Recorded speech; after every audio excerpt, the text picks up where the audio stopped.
Nem sei por onde começar.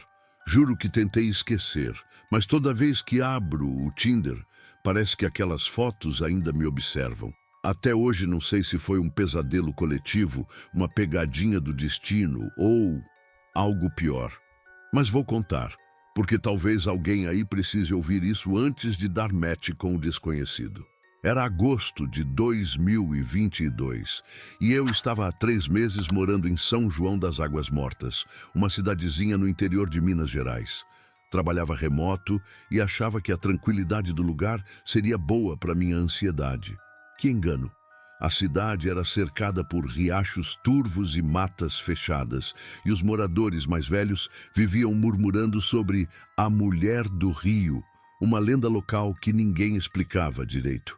Diziam que ela aparecia após o pôr do sol, arrastando vestidos encharcados e sussurrando promessas que afogavam homens incautos.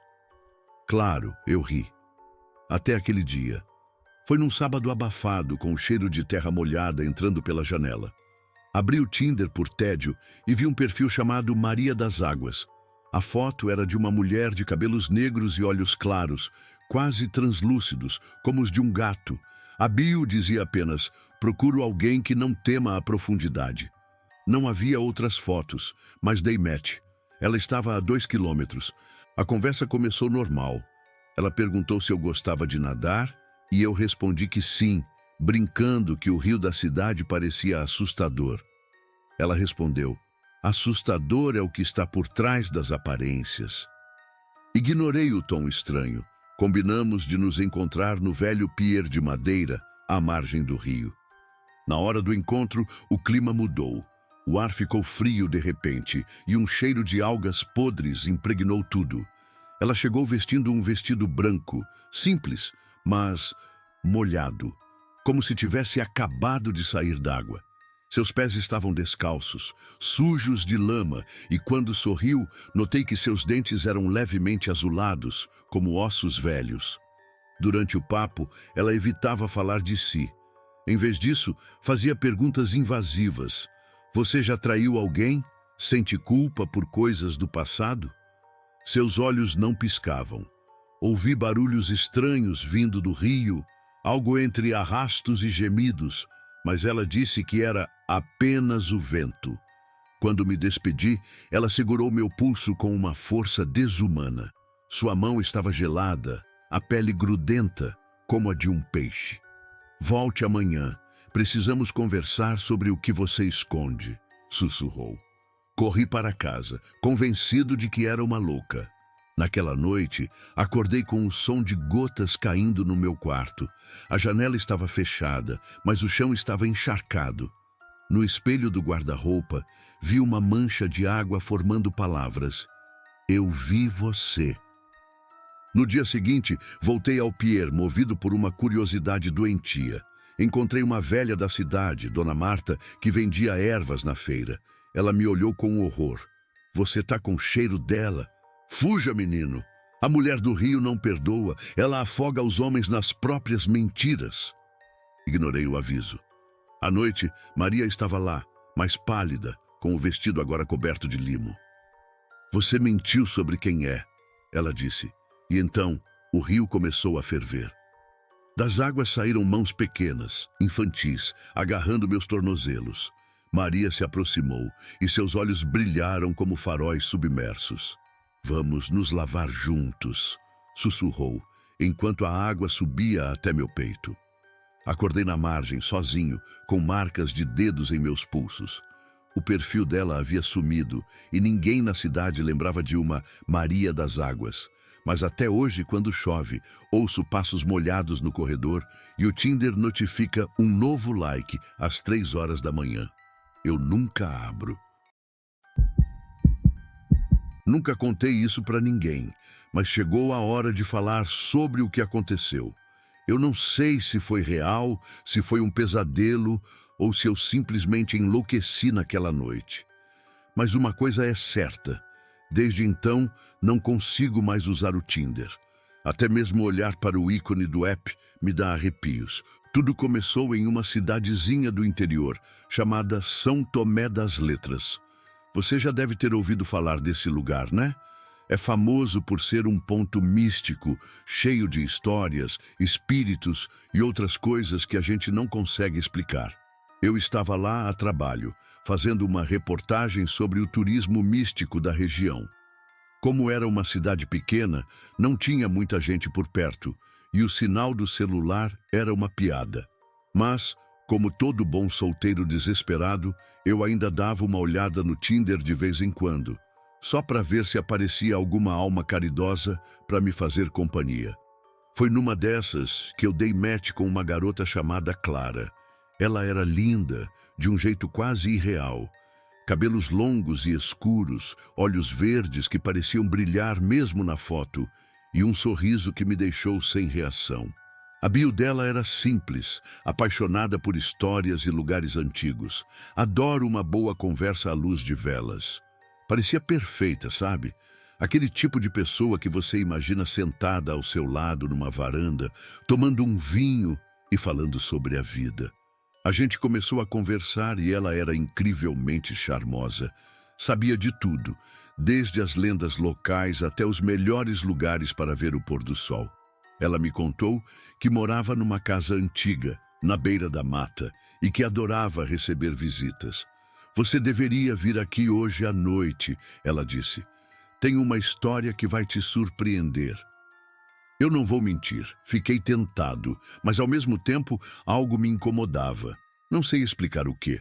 Talvez fosse o fato de ela morar tão longe da cidade, ou a maneira como ela falava, como se estivesse sempre um passo à frente na conversa.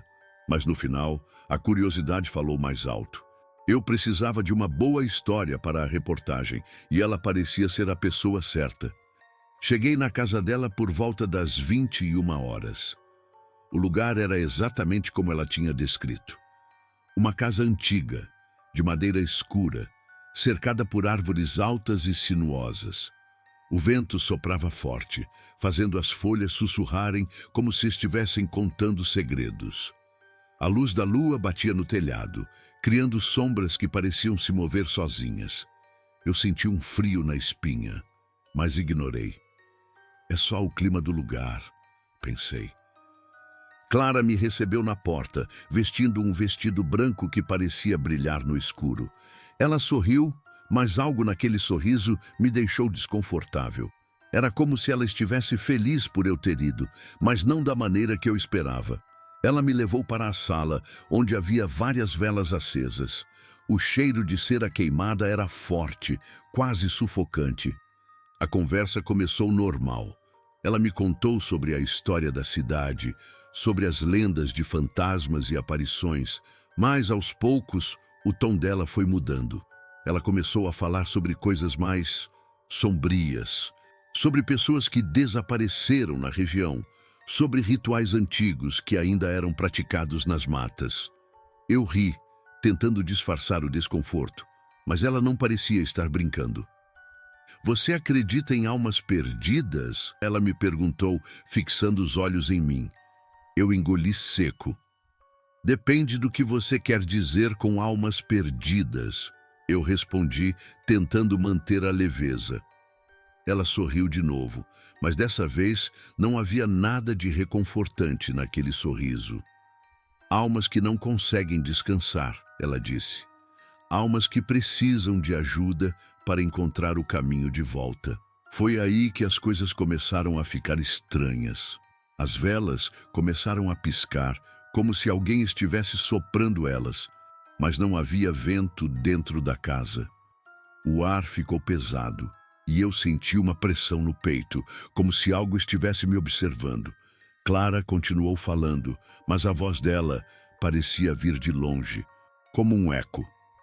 Você já ouviu falar da lenda da noiva de branco? Ela perguntou. Eu balancei a cabeça, tentando me concentrar no que ela estava dizendo, mas era difícil. A sensação de que algo estava errado era cada vez mais forte. Dizem que ela aparece para aqueles que estão sozinhos à noite, ela continuou. Ela os leva para um lugar onde nunca mais serão encontrados. Nesse momento, eu percebi que não conseguia me mover. Era como se meu corpo tivesse se tornado pesado, preso ao sofá. As sombras na parede começaram a se mover, formando figuras que eu não conseguia identificar. Clara se levantou e se aproximou de mim, e eu vi que os olhos dela estavam completamente pretos, como dois buracos sem fundo. "Você veio até mim", ela sussurrou, e a voz dela não era mais a mesma. Era rouca, como se viesse de algum lugar profundo e escuro. "Agora é tarde demais para voltar." Eu tentei gritar, mas nenhum som saiu. As velas se apagaram de uma vez, e a sala foi tomada por uma escuridão absoluta. Eu senti algo frio e úmido tocando meu rosto, como se fossem dedos, mas não havia ninguém ali. Ou pelo menos, ninguém que eu pudesse ver. Quando as luzes voltaram, Clara havia desaparecido. A casa estava vazia e as velas estavam apagadas, como se nunca tivessem sido acesas. Eu saí correndo dali sem olhar para trás. Desde então, eu tenho pesadelos com aquela noite. Às vezes, eu acordo no meio da noite, achando que estou de volta naquela sala, com as sombras se movendo ao meu redor. E o pior é que, de vez em quando, eu sinto como se alguém estivesse me observando, mesmo quando estou sozinho. Eu não sei o que aconteceu naquela noite. Não sei se Clara era real ou se era algo pior. Mas uma coisa eu sei: nunca mais vou dar match com alguém que mora no meio do nada.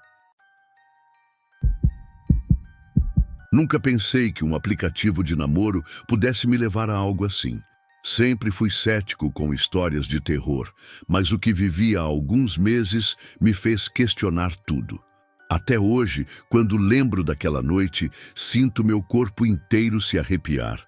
Eu estava morando temporariamente em uma cidadezinha do interior de Minas Gerais, um lugar pacato, de ruas de paralelepípedo e casarões antigos. Me mudei para lá por causa do trabalho, e a solidão começou a pesar depois de algumas semanas.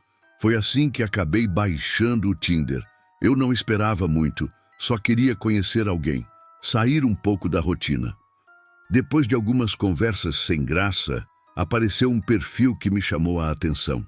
Era uma mulher chamada Helena, morena, olhos escuros e penetrantes, com um sorriso enigmático. As fotos eram simples, sem muitos filtros ou poses exageradas. O que me prendeu mesmo foi a descrição: "Me encontre onde os antigos sussurram." Achei estranho, mas intrigante. Começamos a conversar, e ela era diferente de todas as outras pessoas que conheci no aplicativo. Inteligente, espirituosa e misteriosa. Falava como se já me conhecesse há tempos, sabia exatamente o que dizer para me deixar interessado. Depois de algumas horas de conversa, Helena sugeriu que nos encontrássemos naquela mesma noite. Hesitei. Era estranho alguém topar um encontro tão rápido, ainda mais numa cidade pequena onde todo mundo se conhece. Mas a solidão e a curiosidade falaram mais alto.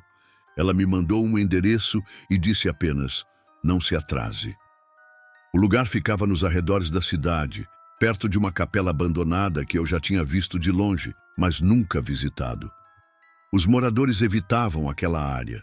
Diziam que era assombrada. Uma lenda local falava sobre uma mulher que foi queimada viva ali, acusada de bruxaria há séculos. Riram da história quando me contaram, mas agora, com aquele convite estranho, me senti inquieto. Ao chegar ao local, notei que a capela era ainda mais sinistra de perto. As janelas estavam quebradas e a porta entreaberta rangia ao vento. A lua iluminava fracamente a fachada deteriorada. Não vi ninguém ali. "Helena", chamei, mas minha voz saiu trêmula. O silêncio era opressor, só o som dos grilos e o farfalhar das árvores me acompanhavam. Olhei no celular e a mensagem dela piscava na tela: "Entre." Meu estômago revirou. Algo estava errado. O ar cheirava a mofo, cinzas e ferro. Cada passo que eu dava parecia mais pesado, como se o chão me puxasse para baixo. O cheiro de madeira queimada e incenso velho impregnava o ar. O piso rangia sob meus pés. As velas estavam acesas no altar, iluminando uma figura parada no meio do salão. Era ela. Helena me olhava com um sorriso estranho, como se estivesse esperando minha reação. Seus olhos pareciam mais negros do que nas fotos. Havia algo errado nela, algo que eu não conseguia explicar. Você veio, ela disse, sua voz ecoando de um jeito estranho, como se houvesse mais de uma voz falando ao mesmo tempo. Foi nesse momento que percebi. O ar ao meu redor estava pesado, como se algo invisível estivesse pressionando meu peito. O calor aumentou e um zumbido começou a soar nos meus ouvidos. Meu corpo ficou rígido e um medo primitivo tomou conta de mim. Eu estava esperando por você, Helena sussurrou. Atrás dela, sombras se mexiam, mas não havia ninguém ali. Algo se contorcia no escuro. Meu coração disparou, quis correr, mas meus pés estavam colados ao chão. Então ela deu um passo à frente e sua pele começou a mudar. Como se estivesse derretendo, escurecendo, rachando. Seu rosto se transformava, os olhos se afundando, a boca se alargando em um sorriso impossível. As velas tremularam violentamente e eu ouvi sussurros ao meu redor, vozes ancestrais que não falavam uma língua que eu conhecia. Meus músculos estavam tensos, minhas unhas cravavam nas palmas das mãos. Foi quando senti algo tocar meu ombro, frio, úmido. O terror me soltou um grito da garganta, mas nada saiu. Meu corpo não era mais meu. Aquela coisa diante de mim abriu a boca, mas não era uma boca. Era um buraco negro, profundo, sem fim. Senti uma força me puxando, um vento estranho, como se minha alma estivesse sendo sugada para dentro daquele vazio. Lutei, meus pés arranharam o chão, minhas mãos tentaram se segurar nas tábuas velhas, mas a força era imensa. Meu corpo estava sendo arrastado para ela. Então, em um último lampejo de desespero, consegui mexer meus dedos no bolso. Encontrei o isqueiro que sempre carregava. Meus dedos tremiam, mas consegui acendê-lo. A chama iluminou o rosto de Helena, ou o que restava dele. A coisa gritou, um som agudo e distorcido que fez meus ouvidos sangrarem. As sombras se afastaram por um instante. Aproveitei esse momento, corri. Não lembro como saí da capela.